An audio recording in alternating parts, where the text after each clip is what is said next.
Hello friends, good afternoon to all of you. तो आज मैं आपके लिए फिर एक नेक्स्ट टॉपिक लेकर आया हूं। और उस दिन मैंने पिछली वीडियो के अंदर आपको बताया था लिसनिंग स्किल्स के बारे में कि लिसनिंग स्किल्स क्या होती है, ये किन बच्चों को सिखानी चाहिए। जब बच्चा छोटा है तो उस टाइम हम लिसनिंग स्किल सिखाते हैं। और मैंने बताया था बेसिक स्किल्स के बारे में, जनरली स्किल्स के बारे में बताया था, और उसका सीक्वेंस है ये एक इंटीग्रेटेड मैनर के बीच हम सिखाते हैं। तो आज हम जानेंगे इसके बारे में और जानेंगे डिटेल के अंदर। तो जानेंगे हम क्या है इट इज एन ऑरल। तो लिसनिंग के अंदर और क्या आता है, एक ऑरल होता है। ऑरल ऑरल किसके साथ है, हमारे कान के अंदर एक पार्ट होता है छोटा सा, जिसको हम ऑरल बोलते हैं। और ऑरल जो होता है ये हेयरिंग के साथ रिलेट करता है, ये सुनने के साथ है। और जो ऑरल होता है, ऑरल का मतलब होता है बोलने से। पर याद रखना एग्जाम के अंदर जब आपसे पूछा जाए जो ऑरल जो है ये किस स्किल के साथ रिलेट करता है, तो आपने कहना है ये लिसनिंग के साथ रिलेट करता है। तो आई होप यहां तक आपको समझ में आया होगा। तो नेक्स्ट जानेंगे। और ये इट इन्वॉल्व्स अ सेंडर। और लिसनिंग के अंदर क्या होता है, तीन व्यक्ति इन्वॉल्व होते हैं। सबसे पहले एक सेंडर होता है, मान लीजिए एक टीचर है, और टीचर एक बच्चों को मैसेज देता है, और मैसेज रिसीव करने वाले कौन होते हैं, बच्चे होते हैं। अगर सेंडर का मैसेज, अगर एक टीचर का मैसेज बच्चे को क्लियर हो जाता है, तो वो क्या अगर अच्छे से रिसीव कर लेते हैं तो उसकी जो लिसनिंग है वो एक बेहतर हो सकती है। अगर भेजने वाले का मैसेज सुनने वाले को अंडरस्टैंड नहीं होता है तो उसने लिसनिंग के अंदर प्रॉब्लम हो सकती है, उसे और गहराई से उसको जानना पड़ता है। तो नेक्स्ट क्या है, लर्निंग ऑफ अ लैंग्वेज। एक अगर भाषा को हम सीखते हैं तो वो कहाँ से स्टार्ट होती है, लिसनिंग से स्टार्ट होती है। जब मैंने पहली वीडियो के अंदर आपको बताया था, जो हम कोई भी भाषा सीखते हैं उस भाषा को सीखते समय हमारे पास जो पहली स्किल होती है वो स्किल लिसनिंग होती है। तो आज लिसनिंग से ही कोई भी भाषा का क्या होता है, निर्माण होता है। याद रखना, अगर कोई भी भाषा हम सीखते हैं तो उसका जो डेवलपमेंट फर्स्ट कौन सी लैंग्वेज का और कौन सी स्किल का होता है, तो याद रखना है वो लिसनिंग का होता है। तो नेक्स्ट क्या है, स्पीच रिदम प्रोनाउंसिएशन। जब एक बच्चा जब भाषा को सीखता है तो उसके लिए कौन से मॉडल होने चाहिए, एप्रोप्रिएट लैंग्वेज मॉडल से एक अच्छा नमूना। और अच्छा नमूने का मतलब क्या होता है, बच्चे को उस व्यक्ति के भाषण, उस व्यक्ति की वीडियोस दिखाएं जो व्यक्ति बोलने के अंदर एक्सपर्ट हो, जिसका बोलने का जो रिदम जो है, रिदम का मतलब जो बोलने का जिसका लय जो होता है वो अच्छा हो।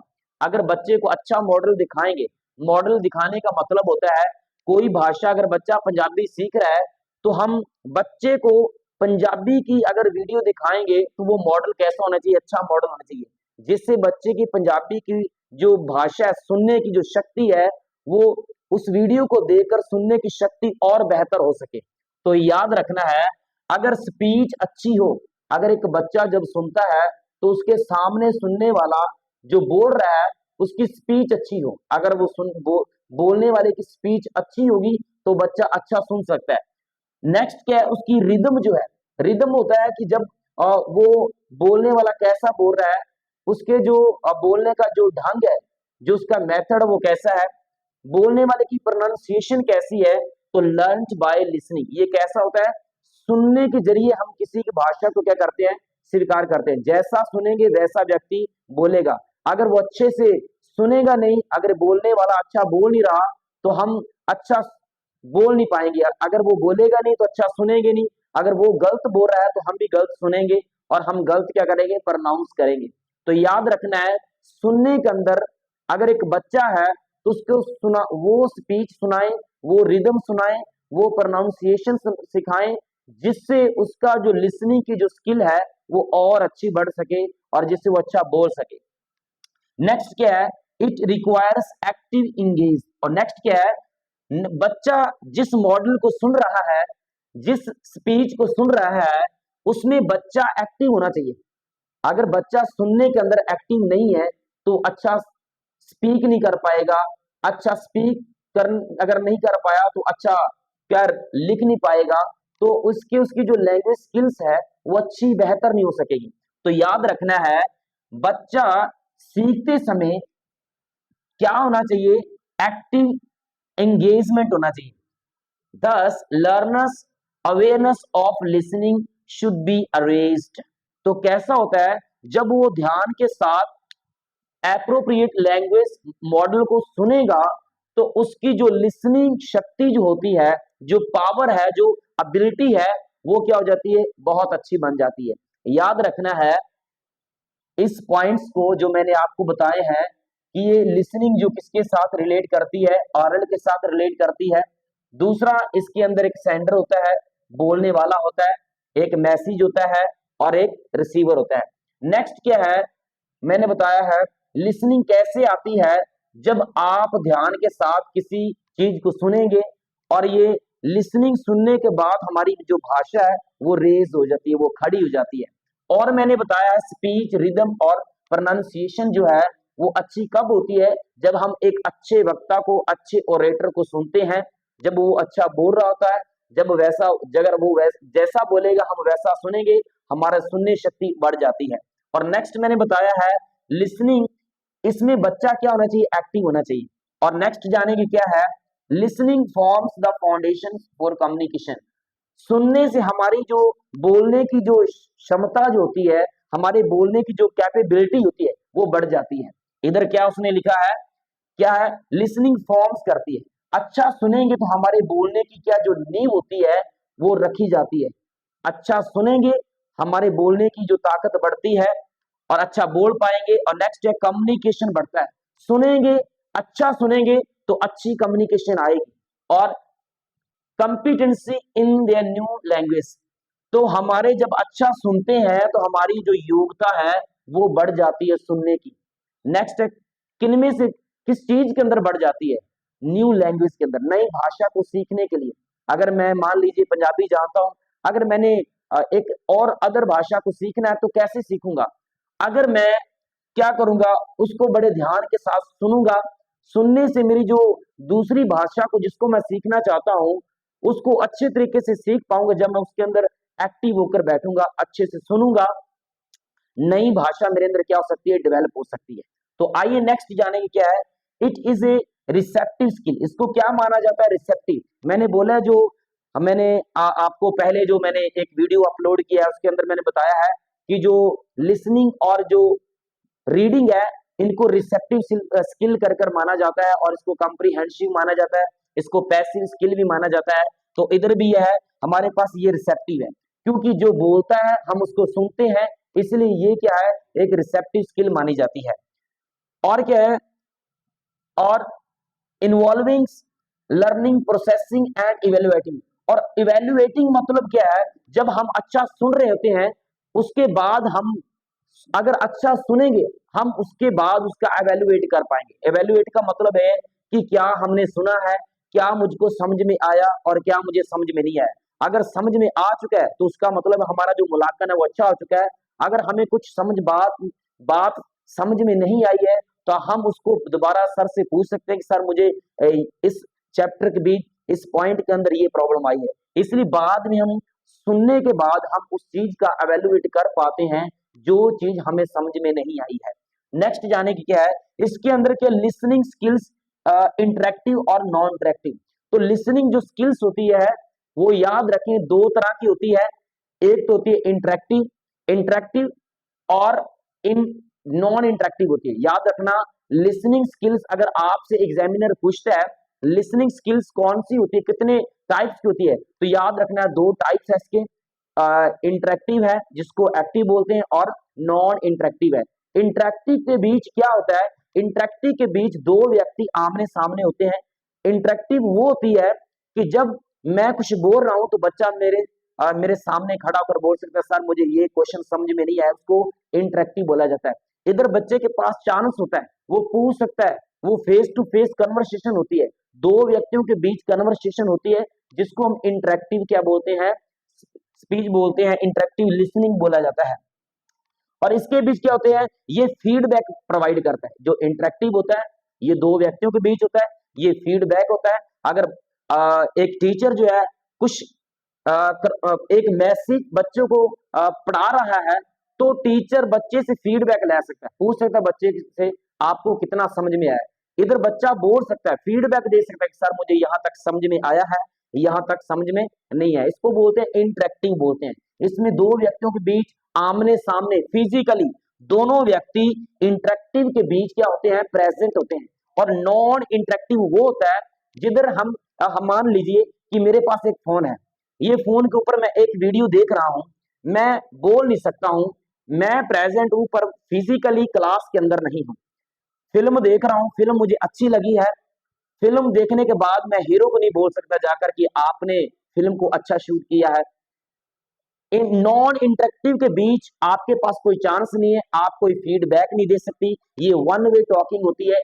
एक व्यक्ति होता है, जैसे इधर एक व्यक्ति पढ़ाने वाला होगा, सिर्फ आप सुन सकते हैं। नॉन इंटरेक्टिव वो होती है जो आप फोन के ऊपर देखते हैं, टेलीविजन के ऊपर देखते हैं, बस उसको बोलते हैं नॉन इंटरेक्टिव। कोई चांस नहीं है, कोई फीडबैक नहीं होता। आई होप आपको इंटरेक्टिव और नॉन इंटरेक्टिव के बीच जो है डिफरेंस है आपको समझ में आ चुका होगा। तो नेक्स्ट हम जानेंगे क्या है हमारे पास, बॉटम अप स्ट्रेटजी क्या होती है। बॉटम अप स्ट्रेटजी होता क्या है, बॉटम अप स्ट्रेटजी के बीच ये होता है कि हम सबसे पहले बच्चों को क्या करते हैं, साउंड सिखाते हैं। याद रखना, लिसनिंग के अंदर सबसे पहले इस इसके ऊपर बच्चों को किन बातों के ऊपर जो स्ट्रेस दिया जाता है, वर्ड्स के ऊपर स्ट्रेस दिया जाता है। बच्चे का जो फोकस होता है वो किस चीजों के ऊपर होता है, सिर्फ वर्ड्स के ऊपर होता है। बच्चे को सबसे पहले नाउन सिखाएंगे, उसके बाद वर्ब्स, एडजेक्टिव, फिर उसके बाद धीरे धीरे कर कर क्या करते हैं, सिखाते जाते हैं। जैसे हम बच्चे को छोटे छोटे सेंटेंस सिखाएंगे, कम, सिट, प्ले, गो, कम, ऐसे होते हैं कि छोटे छोटे वर्ड सिखाते हैं, जिसको बोलते हैं धीरे धीरे बच्चा क्या करेगा। बॉटम से होता है कि हम छोटे से लेके क्या करते हैं, ऊपर की ओर जाते हैं, नीचे से ऊपर जाते हैं। इधर हम बच्चे को क्या कर सकते हैं, साउंड सुना सकते हैं। पहले बच्चे को शब्द की साउंड बताएंगे, इसको कैसे प्रोनाउंस किया जाता है। उसके बाद अगर बच्चे को साउंड बोलना आ जाता है, उसके बाद बच्चे को क्या सिखाते हैं, वर्ड के बारे में बताते हैं। जब बच्चा वर्ड को बोलना सीख जाता है, उसके बाद बच्चे को क्या देते हैं, सेंटेंस। सेंटेंस जब बच्चे को आ जाता है, उसके बाद बच्चे को क्या देते हैं, फ्रेज देते हैं। फ्रेज देते हैं, फ्रेज के बाद क्या होता है, बच्चा क्या करता है, फ्रेज देने के बाद पैराग्राफ, पैराग्राफ के बाद क्या बच्चा बनाता है, स्टोरी बनाता है। ऐसे ऐसे बॉटम अप का होता है कि जब बच्चे को नीचे से क्या करते हैं, ऊपर तक लेके जाते हैं, वो होता है बॉटम अप। हम लिसनिंग करते हैं, sound, word, sentence, phrase, paragraph, sorry paragraph करना है तो पैराग्राफ किया है। पैराग्राफ के बाद बच्चा फिर क्या करेगा, स्टोरी करेगा। तो बॉटम अप का मतलब होता है बच्चे का जो फोकस होता है, वो बच्चे का जो स्ट्रेस होता है सिर्फ वर्ड के ऊपर स्ट्रेस होता है। तो आइए जानेंगे क्या है, दी स्ट्रेटजीज आर टेक्स्ट बुक होती है। ये किसके ऊपर होती है, टेक्स्ट बुक के ऊपर होती है। जानेंगे इसके क्या है, द लिसनर, लिसनर का मतलब होता है जो सुनने वाला। तो हम लिसनिंग के बारे में ही जान रहे हैं।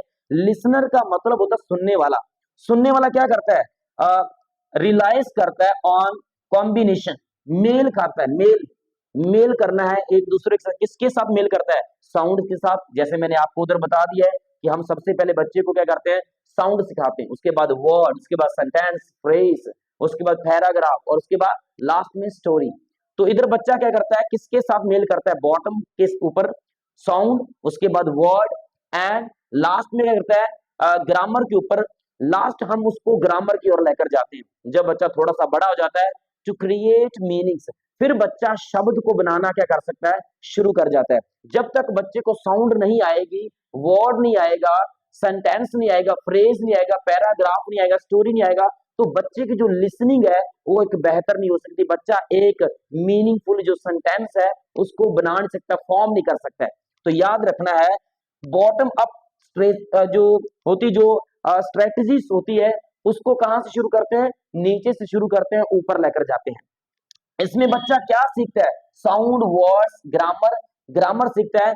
तो बॉटम बॉटम अप जो स्ट्रेटजीज है उसके अंदर क्या होता है, बच्चा क्या करता है, क्रिएट मीनिंग करता है। बच्चा मीनिंग निकालना सीख जाता है।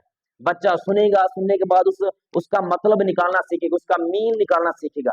जब तक बच्चे को मीन निकालना नहीं आएगा, बच्चा नेक्स्ट अच्छा स्पीक नहीं कर पाएगा, रीड नहीं कर पाएगा और अच्छा राइट नहीं कर पाएगा। नेक्स्ट की ओर चलते हैं, इट इंक्लूड्स इंटेंसिव लिसनिंग होता है। इधर बच्चा क्या करता है, सिर्फ क्या करता है, इंटेंसिव करता है, बड़े ध्यान के साथ देखता है। अगर उसने वर्ड को बोलना है, स्पीक करना है, तो बच्चा ध्यान के साथ उसका साउंड देखेगा, अच्छा साउंड करेगा, लाउड बोलेगा। एक बच्चा पढ़ेगा तो उसको लाउड बोलाएगा।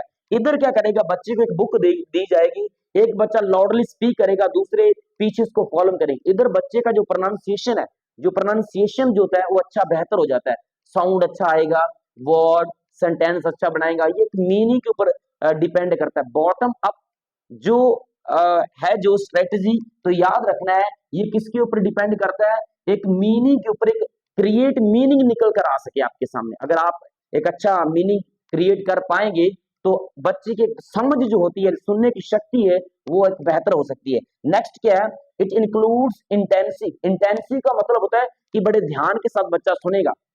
इसके अंदर क्या है, लिसनिंग का मतलब होता है कि बच्चा बड़े ध्यान के साथ सुने।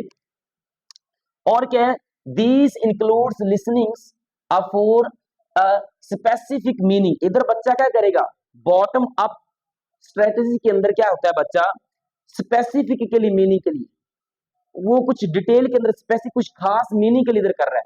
अगर वो साउंड सीख रहा है तो जब तक वो और सीखेगा नहीं, उसका मीनिंग नहीं निकालेगा, एक अच्छा वर्ड नहीं बन पाएगा, सेंटेंस नहीं बन पाएगा, फ्रेज नहीं बन पाएगा, पैराग्राफ नहीं बन पाएगा और स्टोरी नहीं बन पाएगी। तो याद रखना, बॉटम अप जो स्ट्रेटजीज है, इसके अंदर क्या होता है, जो लिसनिंग किसके लिए होती है, फॉर स्पेसिफिक मीनिंग के लिए होती है, कि एक बच्चा सुने, उसका एक मीनिंग निकाल सके।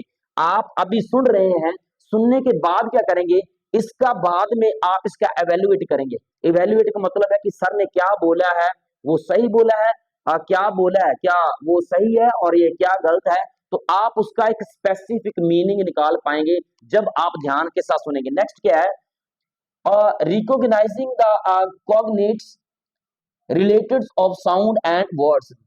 ये क्या है, रिकॉग्नाइज करेंगे, कॉग्नेट्स को रिकॉग्नाइज करेंगे। कॉग्नेट का मतलब होता है आप साउंड एंड वर्ड्स आपस में उसका संबंध क्या है, शब्द की आवाज कैसे निकलता है, शब्द का मीनिंग क्या होता है, आप उसका खुलकर मीनिंग निकाल पाओगे, उसको बोलते हैं रिकॉग्नाइजिंग। कॉग्नेट्स का मतलब होता है दोनों शब्दों के बीच अंतर क्या है, उस आपस में उसका संबंध क्या होता है।